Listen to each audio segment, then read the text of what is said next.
When Aaron Knightley and I first talked about doing a podcast together, my first thought was, let's record it near the pyramids.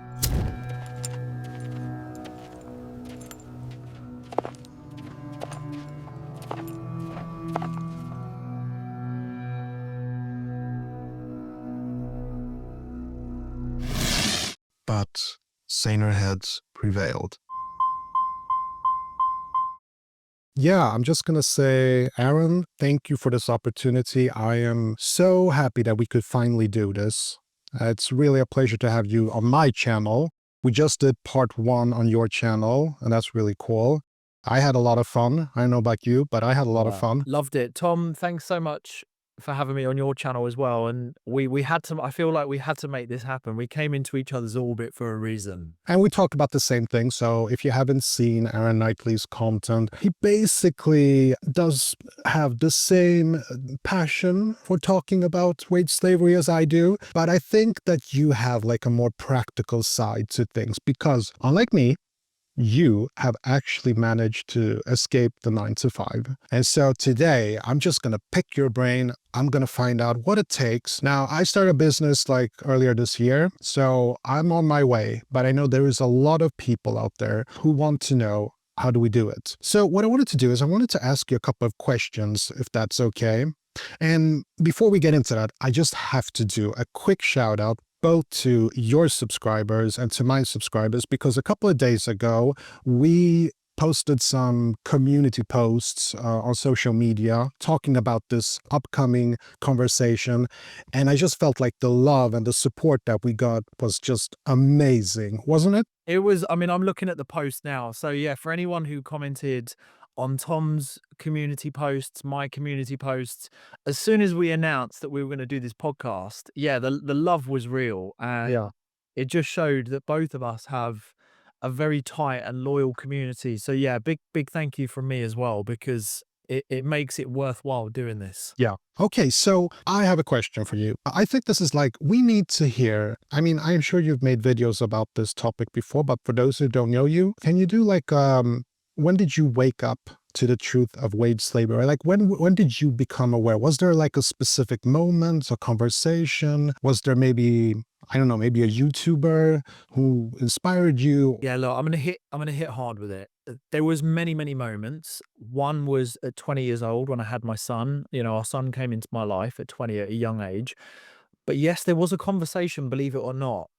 I realized when I was just turning 20, I went through a very heavy grievance. It was very intense at a workplace that I was at, where I had to fight back against the system, which was draining. I come from a hardworking family, so I've been very disciplined. I used to work hard. You know, I'd give everything my all. And I realized as the only income, I just turned 20, that someone stabbed me in the back.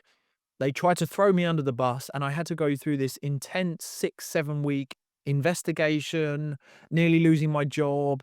I refused to give up at the time because I'm very much if it's a fight or flight, I'm in for the fight kind of guy. And it was draining. And I realized there and then I could have lost my job. I had a brand new baby on the way. I don't have rich parents. I have nothing to fall back on. And I realized how vulnerable I was. So that was a real wake up moment for me.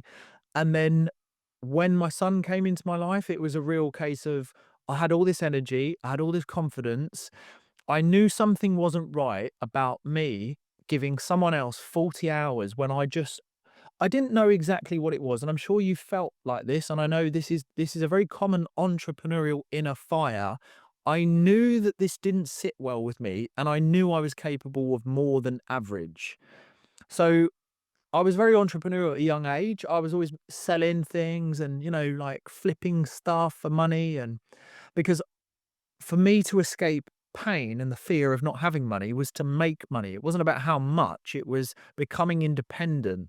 So but that, conversation that I just explained, that was definitely one of the moments where I realized I was at the mercy of someone else, and that's where a lot of my core content comes from in terms of coworkers are not your friends by any means.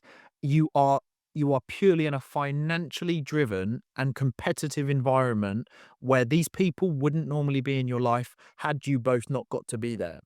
So I had many wake ups, mate, but those were some of like the core. But let me ask you, weren't you like scared? I mean, I think that a lot of us who want to escape wage slavery, we want to quit our jobs, but it's so deep in our programming, right? That, well, you have to have a job. Like, did you have this moment of like, no, I can't do this. I have a son. I have to have a job. Like, didn't you have that kind of fear? Yeah, I did because I was the only income. I had bills to pay, I had mouths to feed, I had a roof to keep over our head. But at the same time, I am a risk taker. I am, someone who seeks thrills. So Mm, I wouldn't say I was necessarily scared of venturing outside the norm, outside the box of normal society. I was quite happy to explore and, go on my own little adventure. And you learn to calculate and mitigate risks. And I think I've never been afraid to fail. I'm not afraid of rejection. And my rebound time is always pretty quick. So I am naturally, and, I see it in my parents now, I'm very resilient. And I do have like naturally built-in qualities that even if something doesn't go well, I don't tend to be reactive. I'm quite proactive and logical in my thinking. I'm rubbish at academics. I've got nothing in school. I've got one GCSE here in the UK. mm, Um, but I'm practical, I'm methodical, and I think for myself. But most importantly, I've always acted upon it, Tom. So that's mm. I've had an idea, I've ran with it, I've tried it. If it's failed, brush it away, under the carpet, onto the next thing. So I was never really afraid. And I've got to be honest with you, mate. I work with a lot of people helping them get out the jobs and do startups and all this kind of good stuff. Mm. You have to have a big reason why. You have to have fear, and you have to fear a consequence as well. Yeah, I totally recognize that because, like I mentioned before, when I started my business, I was super scared. But the more, I worked on it, the more I realized that I was actually in control of the income. Because when you're at the job, you're constantly taking instructions from your boss, from the management. But when you start your own business, you are in control and you can do almost anything. Like you just have to try things. And like you said, you can fail, but that's okay. Like I failed already this year, but I've learned from my mistakes and I've just moved on and just keep going at it. So that's really good. But Aaron, I think a lot of people comment on my videos, and I've seen some of the comments on your channel as well. I think we have the same types of comments, and I'm going to read you a couple of, I would call them myths, like 4 myths, and I would like to hear your take on these myths. So myth 1 is society would crumble if everyone escaped the 9 to 5. I get that one a lot. And then I have, you need luck to make it as an entrepreneur. And myth 3 is, I don't have what it takes to start a business. And myth 4, and this one I hate the most, if you start a business or make YouTube videos, you become the enemy. What do you think of those myths? Well, read me number 1 again. I like that one. Society would crumble if everyone escaped the 9 to 5. Well, society was built on innovators and is still built on innovators. You know, I laugh at that one because the people who built the economy are entrepreneurs, are innovators, are creators. When we talk about social media and YouTubers, what are they? You just said it. You're a creative. You can call yourself an entrepreneur, a business owner, whatever. You created something that Yeah. of great value, which ended up giving you which gave you a monetary value. So Mm, the idea of society would crumble. The truth of it is, no, society would probably become really efficient and really smart and a well orchestrated um society. But then I can already hear it, you can hear it, but who's doing the work? yeah. Well, there is a good portion of people that put in the graft to actually do the work. But I use the best example, Tom. People say to me, well, Aaron, we'll always need builders. Well, the truth of it is there are modular homes that are being built by machines that are being dropped off by HGV lorries and robots and being assembled by mechanics, and they're building villages of 600 plus houses. All I'm saying is it's only going to be so long until all the women out there that you can order a big buff plumber that's going to come under and start tightening those bolts. It's only going to be so long until it's a robot. And that's the Yeah. honest truth. So that is my bigger message is That's a good one. I think that's a good one. Yeah. What about luck? Do you think you need luck to make it as an entrepreneur? Because I think a lot of people think that you need a lot of luck. Like it's sort of like oh, you have to be lucky to come up with Amazon or the iPhone. Like people always they see these extreme examples and they instantly think, oh, you have to be lucky to do that. no, I don't believe in luck. I believe in taking big action. I believe time in the market, and I believe the longer that you're in the market of whatever you're doing, there is a perfect timing for the perfect storm. Jim Yeah. Shark built an incredibly big and successful worldwide known clothing company in the fitness industry because they built the business, they were in the market of clothing business, and the timing happened to be perfect because they were in the market to begin with, and the timing was perfect. People would say, "Well, you were lucky that you did that at the right time." No, they were in the market. They were, my mentor, one of his first mentors says, "If you're in business, be in business. If you're going to invest, pull out your stock a week later. Invest for 10 years. Yeah. Something really good will happen." So, no, I don't believe in luck. I've been given no luck. I've never seen one bit of luck. And if I believed in luck, I'd go and do the lottery. Yeah, that's true. Well, this one is something we've talked about a couple of times. If you start a business or if you make YouTube videos, you become the enemy. What do you think about that one? Whatever, move on with your life. I think it's nonsense. It's just rubbish. If you're on YouTube or you move online and you start building a personal brand, you're adding a new string to your bow, and you're not being that guy or girl who turns around at 40 years old and says, "Well, I can't leave my job that I hate because I'm 40, I'm 50, I don't know anything else, I've never learned anything else, and I need to stick it out until retirement." If you innovate, you adapt and you pivot, you'll never be left behind. To turn around and say you're a part of the enemy is a poor person's attitude. I Yeah. come from a family that had no money, so I can say that. I've been brought up. I've been on the estate. Like I've been there. I'm not going to bore people with. Same here. Single mom. Single mom raised me. Yeah, I've spoken about it. And so no, innovation is key. I just look, Tom. My view on it is the whole money's evil, and you're a part of the problem, and I talk about being the smartest lazy worker because it's math. Uh, Everything is math, everything is a calculation, and there will be people out there that say that, well, you have a lazy work ethic, but the truth is I have one of the highest work ethics. It's just in a very smart lazy way where uh, number one, I don't want to break down my body. So do I want to dig holes? No. Do I want to earn as much money as possible while sitting in my cesspit at home on a mm, reclining chair? Yeah, I do. And do I want to then automate it? Yeah. Does that make me a part of the enemy? To poor people who have insecurities, yes. People who live a life of abundance and opportunity and want to develop and live a life that is driven by purpose and fulfillment, no, I will be someone that they'll probably want to be around and collaborate with. yeah. Yeah. No, I think you're right. A lot of people tell themselves these myths, these comments without thinking them through. I think a lot of people say them to give themselves an excuse for not trying. It's like saying, oh, well, making money is evil. Oh, well, then I don't have to do that because it's evil. Yeah. It's that kind of logic. The psychology of humans is really interesting. I refer this book all the time, and it's called I Know What to Do, So Why Don't I Do It, by a guy called Dr. Nick Hall. And that book is the perfect explanation of Mm, why humans choose to wait until it's too late. yeah. And you've just said it there. We don't need to elaborate on that anymore because it is a black and white as you can get it, right? Is the fact that it is easier to hide behind excuses, which majority of society make, Mm. because it's the easier option.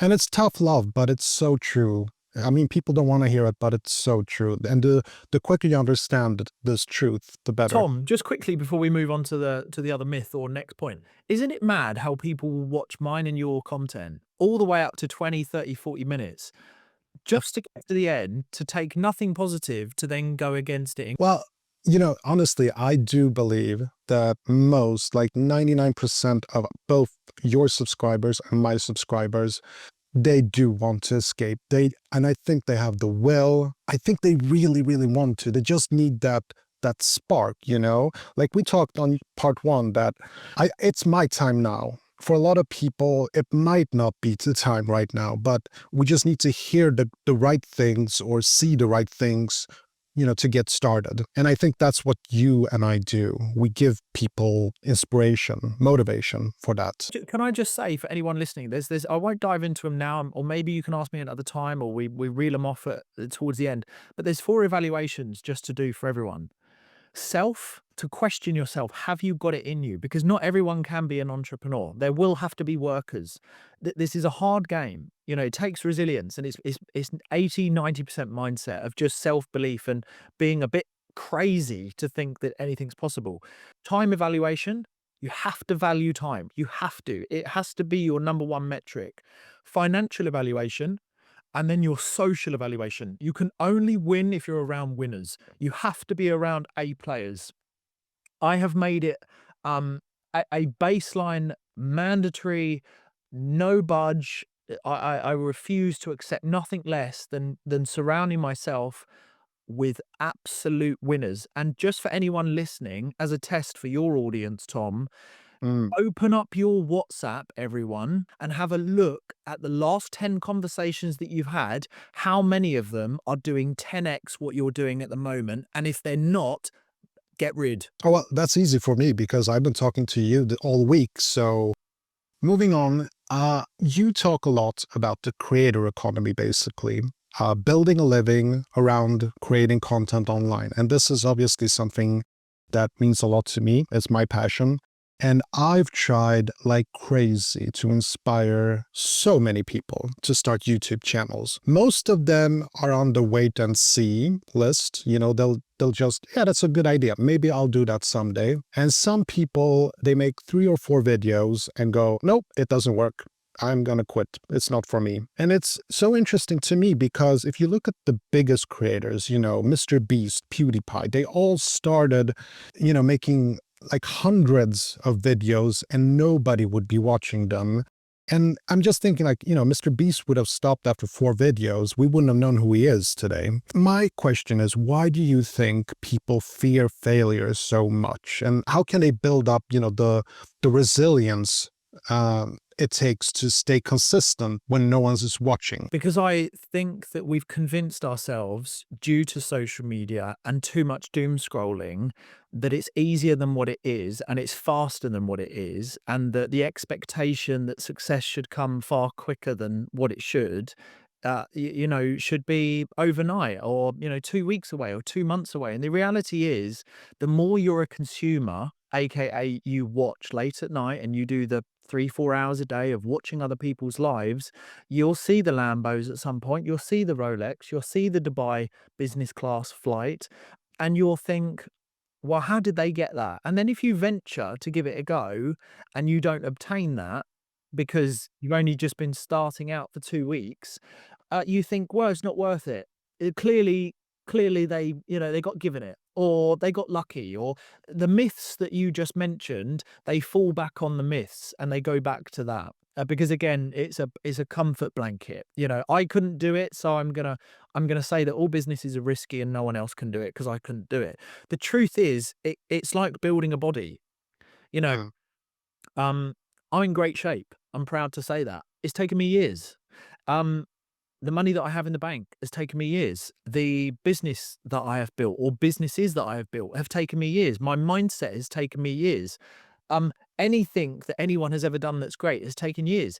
It's taken me 5.5 years through learning and mistakes to get to a point where my YouTube, I could stop everything now and my YouTube would pay for all my bills. Everything. So my YouTube is now profitable. My TikTok, I've been doing for 3 years. In the next 18 months, I'd have done more than $1 million. Mm. But it took me, it's taken so much work behind closed doors. My personal brand, amassing over 650,000 followers, has taken me 5 years. Mm. Some people, there are unicorn moments. I think you have to remember, yes, there are unicorn moments where people genuinely did grow quicker and faster in a shorter period because of perfect timing, stars aligning, meeting the right people, being able to pull certain levers or contacts. But the Mm. truth is, this game is not overnight, and anyone watching this thinking about starting, or you have just started something, be in it for the next 3, 4 years and don't expect too much and be prepared to give everything and Mm. make all the sacrifices in the world. I sacrificed most things that people considered, uh, things that they would never dream of sacrificing. Like, I didn't go out the weekends. I didn't, we've never spent money on expensive things. I did all that in my 20s, and now I'm a 33-year-old who does what the F he wants. Mad. That's so cool. That is so cool. But Aaron, like, be honest, do you ever have like moments where you're like, this is not working. This is too much for me. I can't do it. Like, do you have any moments of weakness, basically? Yeah, of course. Of course, yeah. I've had many of them. I've learned I've learned to regulate and re-energize and reflect. Like, I've learned my body clock. I understand how my body works and when it goes into flight or fight. So if I'm feeling overwhelmed, or at the moment I'm launching one of the biggest events in the UK. I'm building a tech company at the moment. I'm on Zooms all day. I create content left and right. I've got a team to manage. I've got a family to deal with. I've got products to sell, I've got clients, I've got private clients, so all of this stuff, it comes down to management and, um, saying no more. So not letting things into my inner bubble that could affect me or distract me. So I have a zero tolerance policy to distractions, which I never let come into my life. It's very rare that I bring new people into my life unless it's a business associate or someone we can collaborate with. And the moments where I doubt myself, I do things like I go back to the gym, or I go to the sauna, I go on a country bike ride, or, I'll go for a long swim, or I'll go out. I'll do something because I'm a very I love physical activities, and I love going on hikes and stuff and the elevation of air, and then I switch off my phone and I think. Will say you're gonna find this very soon, Tom, when you quit your job, and again, Mhm. you're gonna have a big party when you do that, right? Oh, yeah. Live stream 24/7. But yeah, we'll do it. We'll see Tom in a mankini. Yeah. People underestimate the power of thinking in silence. I think a lot in silence, and it still work. Mm. I think a lot, and when I think a lot, I'm able to, again, sort of re-regulate my body to manage what's going on, and the self-doubt, and things aren't going my way, and I'm able to then process things. So I do, yeah, just simple things, but a lot of it is actually physical for me. Well, I don't go to the gym. Like, I have a home gym. I exercise with free weights because I'm an introvert and I hate gyms. That's just who I am. And to be honest, this is the funny thing about me and exercise. I hate it. I hate it. But like, I don't work out for health anymore. I work out because of the energy boost I get from it. Like, I feel so positive, so great. Like, when I have a shitty day and I just exercise for like a half an hour or so, I feel so good afterwards that it's totally worth it. Even though I hate every minute of it. I hate it. Like, I'm sort of like Gary Vee, you know? He also hates exercise. He hates going to the gym, but he knows it's good for him, so that's why he does it. Do you know what? I would agree with you. Look, I don't actually go to the gym to become the best sort of in shape person, or I don't. I like to look good, and it's confidence and stuff like that. But I go for health reasons. I go because of when you are making big decisions for yourself, or you're a decision maker, and you've got a lot on your shoulders. It's a decompression.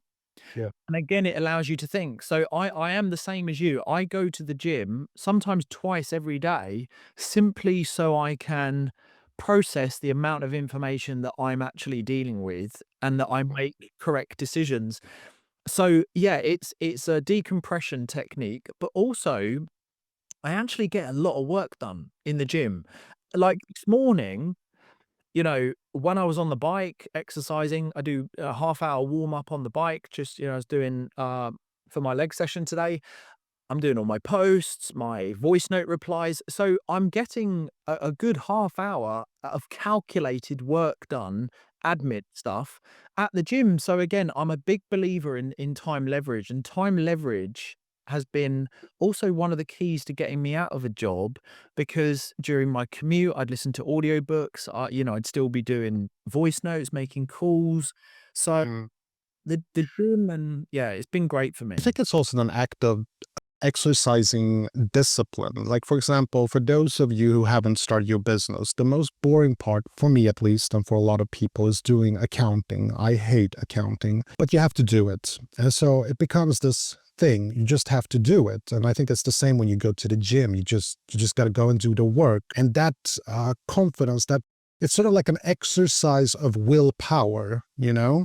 And I think that helps. I actually strongly believe that there is a correlation between exercise and starting a business. I think there is a connection there. Yeah, I could talk about this all day. I've been very blessed to be around some of the most, who I see as successful business owners, you know, entrepreneurs, innovators, creators of all kinds, right? I've got some incredible friends who have crushed YouTube, in business and all kinds of stuff. And for some of the ones that are the highest performing, they are religious with their gym, because everything is downstream. So, you know, getting out of a job and building a business, that's tricky on its own. When you have that outlet of being able to exercise, decompress, get in the right mindset, because again, a lot of this is discipline, structure, routine, time management, showing up when you don't want to, doing tasks for yourself. It's very easy to go into a job, sit down on your bum, and someone tell you you've got to do this, this, and this, and this, and this in 8 to 10 hours, and then you clear off, and we'll see you again tomorrow for the same tasks. When you escape and you're given 40 hours back, you now have to be a very religiously disciplined person to get up when you don't want to get up. And Yeah. the discipline is at the heart of everything that we do as creators, entrepreneurs, whatever you want to call yourself. Discipline is at the heart of it. Yeah, for sure. Then there is the thing about like intelligence. And this is actually a very interesting topic. I think I'm actually going to make a video about this specifically. So I actually don't consider myself to be a very smart person. And let me explain. Like, I'm a creative person. I'm a great judge of character, and I see a lot of coworkers, and I met some friends at work, or not friends, but coworkers, you know what I mean? Like people at work, and they're some of the smartest people I've ever met. They're super bright. And, a lot of people think that you have to be super smart to escape the 9 to 5. But here's the strange thing. Like, I've met so many smart people who hate their jobs, and they would love to, start their own business, but they just don't do it. And so why do you think that even smart, capable people, like who I know, like if they start a business, they would crush it, but they just don't? Why do you think that is? One, they're not around the right people. They're around people who have limiting beliefs, so that they've now become a part of that group, that collective. That's the other thing. I always say this. If there is someone who turned around to me and said, I could never build a business, I could never escape my job, my answer would be, spend a week with me and my friends. You'll think you can take on the world. I promise you, you will not go back to a 9 to 5 the same person. You would have woken up, because I am not the most intelligent person. I am not good at academics. I am not good in school. But that's fine, because that's not how we should be measuring intelligence. Socially, I am intelligent. Thinking outside the box and taking action and thinking for myself and being calculated and mitigating a decision and thinking practically, that's real intelligence.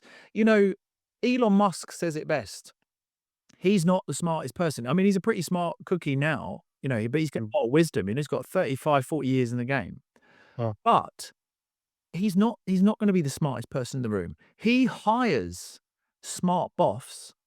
We all know that. So, that it's like, I don't know how to put up a shelf, Tom. I haven't got a clue. I I could I'm the same. I'm the I have same. no idea about DIY. I hate screwing. I don't even like screwing in screws. I don't like unhooking bolts. I hire someone. I don't even do my own gardens. You know, my front garden, my back garden. I don't do my because I've realized that what we were taught in school about working on your weaknesses was a lie.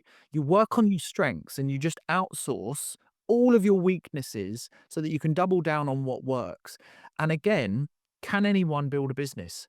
Could, for sure. Absolutely. The day and age. And I just want to quickly reel through this. Business is not a limited company or an NLP or LLP or whatever it is. It doesn't have to be a big corporation of some sort. You don't need a big bank loan. You don't need staff. You don't need contracts. We are in a day and age now where you can start your own little sole trading company that is multi six figures. I'm talking about this because I'm living and breathing it. No overheads, no liabilities, no insurance needed, and an 80 to 20% profit margin ratio. Wow. Yeah. Everyone could give it a go. Everyone could give it a go. Doesn't mean everyone's gonna succeed, but everyone could give it a go. Yeah. Yet people struggle with this. And so, you know, I watch a lot of YouTube videos from a lot of influencers, like Alex Harmozy, and there is a lot of like cliche solutions to all of this. And some of it, if not a lot of it, is just bullshit. And so, Aaron, like, let's do the no more bullshit version of this. How? This is like the most important question of this video. Like, people are desperate to escape the 9 to 5 now. How would you go about it? Yeah, simple. Number one, you drop all ego of keeping up with the Joneses. You have to get your money right. The first key and how I got out of my job, put all the business aside, become really freaking humble in your money management. Look after every penny, not every pound, every penny like it's a prisoner. Mm, Know where your money is going. If you cannot manage a salary of 1,500, 2,000, 2,500, 3,000 pounds, you have no chance of ever escaping the 9 to 5. You have to reduce your outgoings. You have to get rid of direct debits. Now, this is all I'm a very, I'm very direct. I'm talking very quickly and to the point. So it comes across quite strong, but this is just the blueprint in a fast-paced um explanation. You then have to make huge sacrifices. For the next 3 years of your life, which is better than spending the next 45 years of your life. Spend the next 3 years of your life not going on a holiday on a credit card. Don't overspend. Get rid of the finance car. Go buy a really cheap car. Go rent somewhere that's really cheap and live like poor people for the next 3 years. Don't spend money on expensive things. Learn marketing and sales. Start YouTube, start TikTok, and talk about things that you are passionate about, that you have experience and knowledge in, and do it in an educational way and overcome fear of showing your face. Overcome that fear. Cut off all negative people. If anyone moans about the news, if anyone moans about their job, if they moan about the weather, fine, you don't want to cut them off and you still want them in your life, put them into a category of they are your fallback at the weekends when you have spare time of an afternoon. They are not your peak period working times when you are building you. Discipline, get in the gym. You have to make big sacrifices. Now you've done some of the fundamentals, now it's about calculating time. You have to work out how much time, and this is Tom, we've spoken about this. This is where you're going to have to be very brutally honest with yourself. Work out how much time you're wasting on social media. Because every single person, I'm not one of those, but every single person typically will watch 3 to 4 hours of social media every day. Now, that is racking up hours over the week and over the month. Those are the mm, hours that are going to build your business. And then I can keep going, but yep, you work yep, weekends. yeah. Work the weekends. When people tell me they don't have time to build a business or learn a new skill set, right, don't go out on Saturday and Sunday and work 6 hours on a Saturday and a Sunday. Wake up at 6 in the morning on a Saturday and a Sunday and work till midday, and then you can have the rest of the day off. And most people will say, "Oh, I'm not doing that. Oh, no, no, no. Weekends are to enjoy." Okay, well, stay in your job until you're 70 years old and build someone else's dreams. And then work bank holidays, work Christmas Eve, work Boxing Day, and do it until you replace your job. My answer is, Tom, is the brutal truth. Yeah. How bad do you want it? Because I got out in my 20s, I wanted it yesterday when I was 20. I was like, "I need out." So Mm. I'm like that guy who was so disciplined, I'd go home and I'd be whipping my own back, not lit, but I'm that guy that is so disciplined. I was not willing to let myself slip. And I did what most average people are not willing to do. And as a result, I am not in a job. That is so good. That's such a good answer. You really summed it up. And I just want to say that I can definitely confirm, the part where you said, get up early in the morning on Saturdays and work on it. Dude, that's what I've been doing for the past 2 years. And next year, I will get out of the 9 to 5. That's a certainty.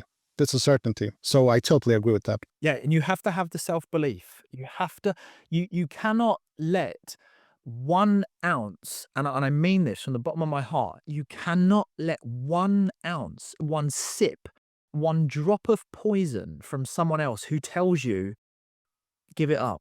Don't try. Why don't you just stay in your job?" Job security. If you have people whispering in your ear telling you that it's not possible and that whether it's your mum, whether it's your dad, whether it's your brother, whether it's your sister, whether it's your best friend, but, people as they get older, they become like rubber bands. And Mm, more rubber bands that are around you, that the harder it is to break away because the older we get, the shorter our runway becomes. It's never too mm, late, but the shorter your runway becomes as you get older, you need more thrust, you need more oomph. And in order to do that, you have to be more calculated. You have to take bigger risks. You have to take bigger movements. So the advice in that is that if you're younger, start now and don't get sucked into society's looking at social media. If you're a little bit older in life, be very, very careful on who's in your circle right now because they're gonna steal your time and your energy, and you don't have infinite amount of that. Be yeah. very, very mindful of who is in your ear. It's so important. That's great. That's really good. Listen, Aaron, we have like 15 minutes left. I was thinking we could go into like a bit of a Q&A. My subscribers have some questions for you, and I promised them that I would pick your brain about it. Is that okay with you? Man, I'm excited to do it. So the first question, because I'm a subscriber to your channel, obviously my question comes first. I heard this rumor that you have 33 bank accounts. What's wrong with you, Aaron? Well, it's 36 now for the record. Um, it's so the best way to explain this is I've had a lot of articles in the UK written about me and it got a lot of press and all this kind of stuff. And it's also one of the reasons why I was able to financially do very well at a young age is because I have managed money very well. I've made money well, but also my management investments have done very well from that. But the best way to explain this without taking up too much time is I have a video explaining called Aaron Knightley bank accounts. You can just look it up on YouTube, but it's management of, at the moment I have like 17 streams of income. So, I've got quite a few incomes. So it's just the management of all those incomes coming in, taxes, business accounts, and everything's automated. So although it sounds crazy, and I think probably the biggest wow factor for most people is they think, how can you have so many? Well, you can have as many as you want. That I don't, I d- again, it was something we all made up in our own heads that you can't Yeah, have with one bank, I've got something like 5 accounts. I've got 2 business accounts, yeah. 3 current accounts, 2 savings accounts. So, and think about how many building societies and bank accounts there are. So that's the quick answer on that. Yeah, and also most people have one bank account and most people are wage slaves. So, But Aaron doesn't have one bank account. He has, what did you say, 36? It's 36 bank accounts now. Jeez. Okay. Okay, moving on. Here's a question. Starting a side hustle, are there things you can do to make whatever you choose to be more successful, particularly if it involves sales? Because currently we are in a economic downturn and it's only going to get worse. Attention. Gain attention. If you want more sales, there's average, again, there's maths in everything. There's average conversion rates. If you want more sales for any business, you need more attention. As simple as that. I've done over 500 million views now, nearly at 600 million views, and I've made a hell of a lot of sales, and I've not paid for one ad. I've not paid for one boost or one ad. That's all Well, organic. Yeah. So that's amazing. Yeah, you need more attention. And that comes through short form content. You need to be more relatable. You need to be putting out just more content. Volume is key. If you have a look at a good salesman and a bad salesman, uh, a call center, for example, the salesman who's really good has probably made 100 to 200 calls a day. The other person who's complaining about how hard it is has probably made 30 that day. Is the volume of how much Alex Amosi will tell you the same. You know, Mm. his whole business, tripled or 10x or whatever it was. And there's this great chart that he showed when he went from 40 pieces of content a week to 200. Mm. And it just went, your Mm. trajectory was literally vertical. So, yeah, attention. Good answer. Good answer. Okay, Aaron, if your full-time job is destroying you mentally to the point where you don't have the mental capacity to start or do YouTube, what is the best step forward? Uh, he sacrificed 2 years of full-time, soul-crushing corporate job just to build a cushion of savings. And he's going to quit to pursue YouTube full-time, but it scares this guy a little bit. Well, he's drained and he's worried about doing YouTube because he's drained from his job. Mm. So what can he do? What can he do? Well, acknowledge that he's been suppressed and actually he's not a robot, that there is more to him or she or whoever this person is, that there is more to life. But the immediate action to take, as I would advise anyone, Mm. is you've still got to pay bills, go and get another job and get a part-time job. Go stack shelves in a supermarket. Get rid of the ego, drop the job title. If you know, if they're a supervisor, assistant manager, general manager, let go of that because that is what's keeping you trapped. Go and become a shelf stacker. Make just enough money on shift work or part-time work to pay the bills and let yourself rebuild, your self-esteem rebuild. Go take up an activity, go to the gym, go out for walks and start learning about entrepreneurship and how accessible and the abundance that we have to build something for yourself. But the immediate action for that person to have a better light on things and a better outlook on the possibility of doing YouTube and personal branding, he needs or she needs to go get another job and forget about any title because that is the trap. Yeah, And just to cover the bills and then go through what I said earlier about reducing the income and all that, outgoing yeah, kind of stuff. yeah. That's such good advice. I worked last year. I work as a receptionist. It was between assignments, and I thought it was gonna be super boring, but I did it. And being a team player, I said okay to the assignment, of course, as a consultant. But it turned out to be the best job ever because sometimes, or most times, jobs just drain you. And this job, it was so perfect for me because I'm an introvert and I got so much done, when it comes to YouTube. I'm planning my strategy, my exit strategy. It was the perfect job for someone like me. Whenever I do my regular jobs, it's draining. So I feel what this guy is feeling. Yeah. Definitely. Yeah, we've all been there. Listen, Aaron, we got a question about equipment because it's actually interesting. I think we both inspired a lot of people to consider the YouTuber journey. So I think it's a question for both of us about what kind of equipment to get. What do we need to create a video? Yeah. First, Yeah, I'll quickly run off my equipment. Obviously, let's consider now Tom and I are both, a lot more heavily involved in this, so our equipment's more advanced now. But again, I started with a phone. It was really bad. I had no audio. I then used my iPhone with a plug-in mic. I realized that it was a nightmare of storage and moving that and trying to edit it to a higher quality. I got my first camera, which was a Lana. Canon Mark II M50 as Tom also had a Canon as well, he explained Yeah. autofocus was awful. We picked up the ring lights, we got the tripods, all that kind of stuff. And then I went to a Rode Mic Pro Plus, which is upstairs, which is really good, like a podcast mic, really, really good. Um, Mm. a few hundred quid or whatever that was, 230, 260 at the time. And then I've moved to a Sony ZV-E1, which is a nice camera, and I've got a Tamron lens, 17 by 28 mil, and I've got the wireless, I think Series 3 versions of the wireless Rode, and I've also got the DJI Osmo Creator Pack with the mic as well, and that kind of stuff.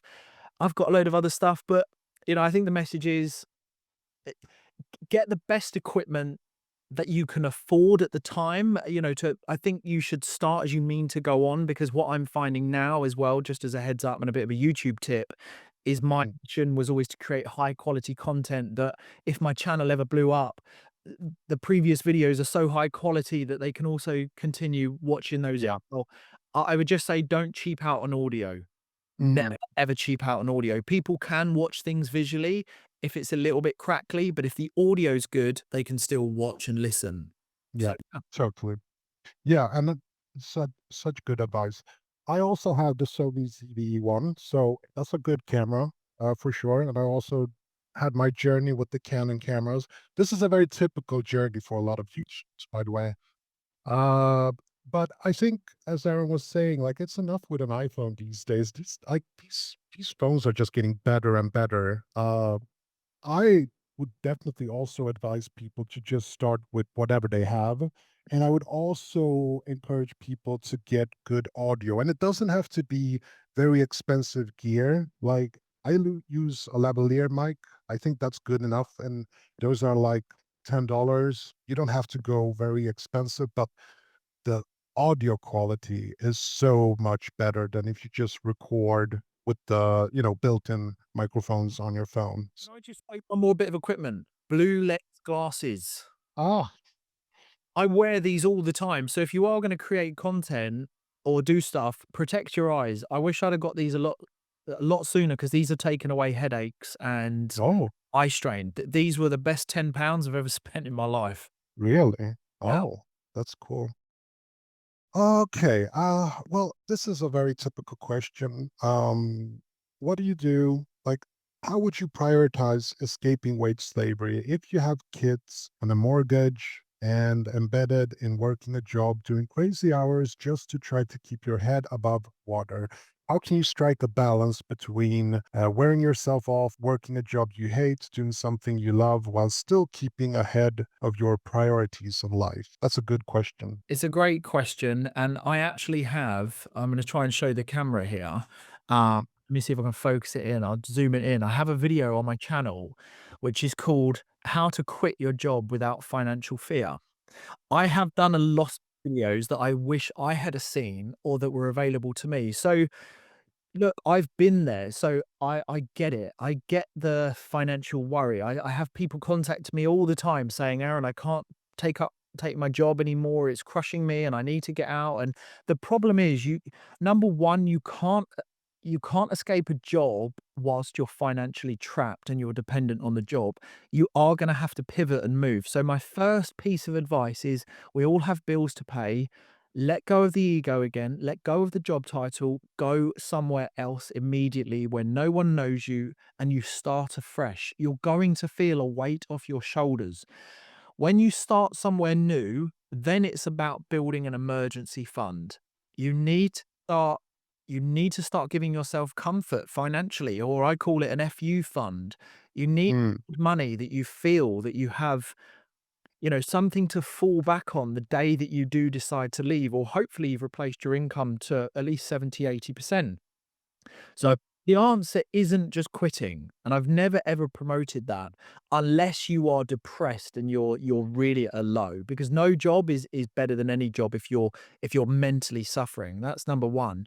So that person who was asked that question needs to pivot, needs to go get another job, figure out what they want to do in life, figure out what does that look like financially, where do they want to be with their family, what values and standards are they willing to live to, what expectations do they have from life, and really then start to build from there. And it's going to be a slow process. Again, I say to everyone I ever work with, if you want to escape the job with me, this is a 3-year journey, and just look at it as a 3-year journey. So that person, mm, the answer is, go get another job, rebuild, start managing your money, building an emergency fund, learn about business, and be in this for the next 3 years working towards that.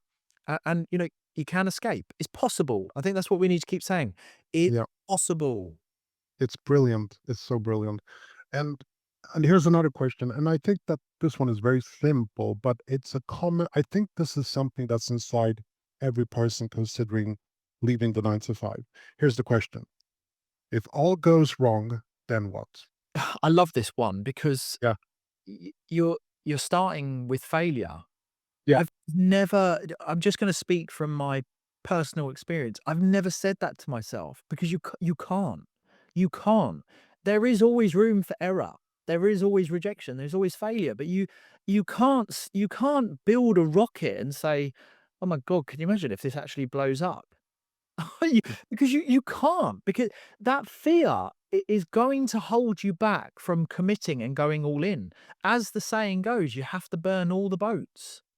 Yeah. Because when all the boats are burnt, there is no other option than rebuilding and making something out of nothing, because you don't have an option. So that's a mindset thing, and I think we could probably go deeper, and that person really needs to look very closely to the people that they're around, and possibly the few doubters or the parents in their ears going, yeah, but you've got a stable job. You went to college for this. What if it doesn't work out? And that Yes. you need people that are going to, you only need one person to say, this is going to work. Never give up. Never give up. Never give up. Never give up. You only need Mm, one person. Whereas you have one or two, three people that reflect their doubts and their inability to believe that there's more. It will freak you out, and you'll always keep asking these questions. What if it doesn't work out? I don't know. yeah. I don't know everything that I'm doing will work out. I want to add to that, like, that sort of thinking, that is the echo chamber of wage slavery. Everybody's just repeating the same thing. Everybody's worried about it. And I think it's so great that you say, consider who you're taking your advice from, you know, because usually it's people who haven't even tried, you know? Like, I don't know a lot of people who start their own businesses. I have one friend who started his own business and it's going great. He did escape wage slavery. I'm super jealous of him, but I'll get there. I'll get there. But I mean, it's if you ask anyone else, anyone who's working the 9 to 5, that they have that same mentality. So be very careful who you take your advice from. Let me just share one thing very quickly on this. Careful who you take advice from. Do you know how many times people have said to me, and I'm a very blunt person, when I want to make someone feel a little bit awkward around a conversation on something that they don't know about, I go quiet. I'll answer them and then I go quiet to look for their answer. And do you know how many people have come up to me or tried to put other people off when I'm about and say, oh, but business is risky and 90% of all businesses fail. Do you know what I say to them? I go Oh, right up to them and I go, "How many businesses have you started in the modern age?" And then I go quiet and I just stare at them like this, Tom. And then they go, well, I haven't." Okay, okay. So ex- how do you know business is risky? What? Just I've got friends. Okay, who are your friends? Let me know. Are they in industrial business? And then the second part of that is very quickly, we need to let go of this 90% of all businesses fail in the first 2 years. yeah. That stat is gone. It's vamoose. It's in the graveyard. It doesn't exist. 90% of all businesses do not fail because we're talking about 60% of businesses now are either hybrid or at least 80, 90% online with marketing and sales and lead generation.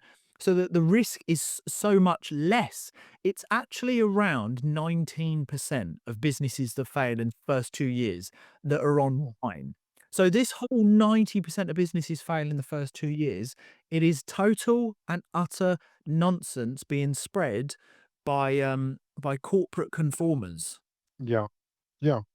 Exactly. And you and me, we're into the new digital age of selling things online. I always say, start a YouTube channel, do the digital stuff. It's so easy and it's very low risk. Like I've said this before, my business that I started this year, it's never going to go bankrupt. It's just impossible. It's because I don't have any overhead expenses. So it's not a problem. Yeah. It's too easy. I mean, I've got, like my planners here, Tom, let me just grab this right. I've got all different types of got hard back, got wire bind and stuff like this. No overheads, right? No overheads, all print on demand.